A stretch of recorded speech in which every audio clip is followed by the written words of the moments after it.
So what I do when I'm directing is I like to set an intention for each project. Like one thing that I can do that like, I know I want to nail this one thing because I'm still learning to direct. So there's so many and there's so many resources and so much stuff out there and so many things and little skills to master that like when in the past when I've tried to like do them all, you've done them all badly because you're doing them all at once. And like my favorite example of this, and this is why sport is one of the greatest metaphors for life. When I was learning to shoot, like learning my jump shot, I was watching the Steph Curry masterclass. He's the best shooter in the world if you don't know.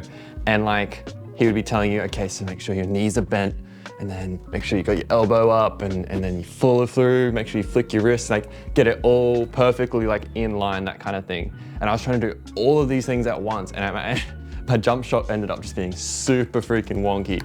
And I had to then unlearn all of that to be able to then relearn how to do it properly, one thing at a time, and starting off, okay, every time I just want my base to be proper. I don't care if it goes in the hole, I don't care where it goes. And I think that same thing just applies back to here. So it's like the last project I did, I was focusing on like, the previous one, I had some pacing issues where it was like, sometimes it was fast, sometimes it was slow when it didn't need to be, and it just felt like too choppy. So I was like, okay, make sure like the actors bring in the pace and really listen to each other and bring that all in.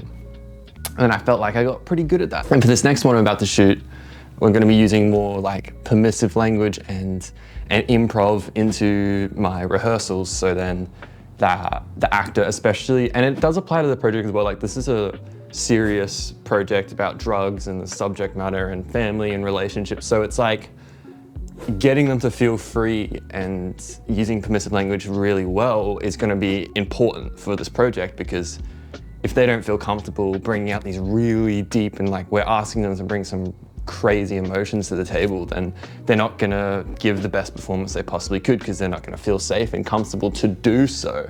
So cater it to the project, cater it to what you want to do, but I really think just pick one thing per project, nail that down. It could be editing, it could be anything. It doesn't have to be acting related. That's just what I like to focus on. Nail it down. You're probably not gonna be an expert by the end, but at least like you're gonna have a grasp on that and then you can move on to the next one.